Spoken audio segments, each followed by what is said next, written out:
E a gente começa então o nosso giro de repórteres aqui no Jornal da Rede Alesp, via Skype. Quem fala com a gente agora então é o Luciano Teixeira. Bom dia, Luciano. Qual a informação que você traz pra gente agora? Bom dia, Tayana. Bom dia para o Júlio. Bom dia para vocês que nos assistem. Bem, vamos falar primeiro de questões da Assembleia que estão sendo discutidas na Assembleia, né? A Semana de Prevenção do Aneurisma Cerebral alerta sobre os riscos da dilatação arterial, né? A terceira semana de novembro ela é dedicada à prevenção ao aneurisma cerebral, instituída aí pela Lei Estadual número 16.588, de 2017. A campanha busca informar os cidadãos a respeito dessa ocorrência clínica, que consiste aí na dilatação da parede de uma ou mais artérias do cérebro, que quando aí se rompe pode causar hemorragia cerebral e levar o paciente a óbito em 50% dos casos, de acordo com o neurocirurgião da Universidade Federal de São Paulo, a Unifesp, o Mirto Nelson Prandini. Então fica aí o alerta, né?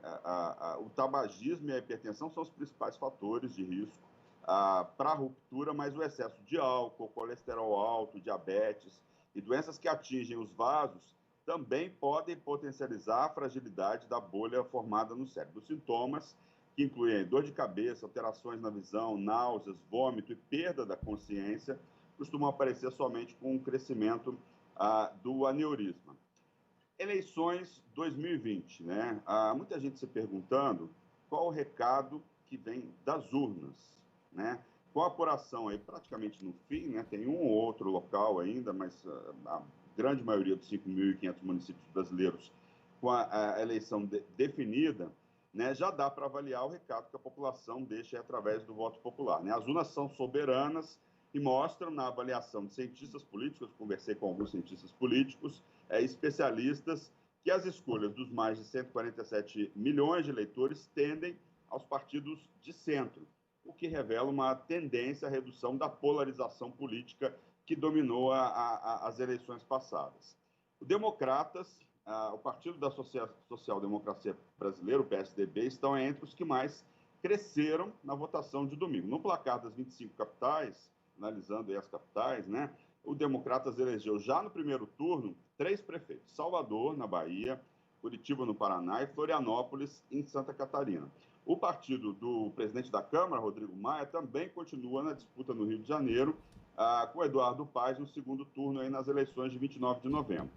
Já o PSDB elegeu Álvaro Dias, em Natal, no Rio Grande do Norte, a Cíntia Ribeiro, em Palmas, no Tocantins, e está no segundo turno em Teresina, no Piauí, e Porto Velho, em Rondônia. Mas o maior trunfo do partido é aqui em São Paulo, com o Bruno Covas. Outro que sai fortalecido é o PSD do ex-prefeito de São Paulo, o Gilberto Kassab. O partido elegeu, no primeiro turno, o prefeito de Belo Horizonte, o Alexandre Calil, e o de Campo Grande, Marquinhos Trade, ainda está no segundo turno em Goiânia, em Goiás, e em Maceió, em Alagoas. Conversando com cientistas políticos, talvez um dos recados mais importantes dessa eleição é a rejeição ao presidente Jair Bolsonaro. Em boa parte dos locais em que ele manifestou apoio aos candidatos, esses candidatos caíram nas pesquisas ou não chegaram ao segundo turno. Foi o caso de São Paulo, por exemplo, com o Celso Russomano, né? Já no Rio de Janeiro, o Marcelo Crivella chegou ao segundo turno, em segundo lugar, mas ele tem uma rejeição aí, segundo o Datafolha, de 62%. Segundo os cientistas políticos, essas eleições mostram que a onda conservadora de direita diminuiu e o principal perdedor seria, segundo os cientistas políticos, o presidente Bolsonaro. E aí eles dizem o seguinte: o eleitorado abandonou o discurso da nova política e preferiu os candidatos que já conhece nesse momento de pandemia, né? E aí alguns disseram que houve um descolamento de grandes nomes nacionais. O eleitor pensou na administração das cidades e não nos apoios políticos nacionais. Segundo eles, os extremos de 2018 não estão se repetindo e os dois polos não estão saindo bem.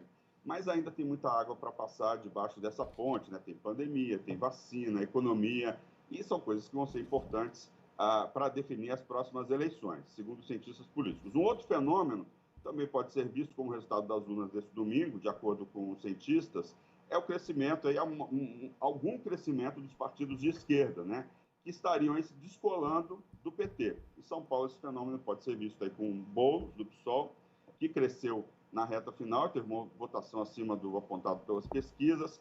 Porto Alegre teve a Manuela Dávila, estava previsto, o PCdoB estava previsto para ficar em primeiro, mas ficou em segundo lugar.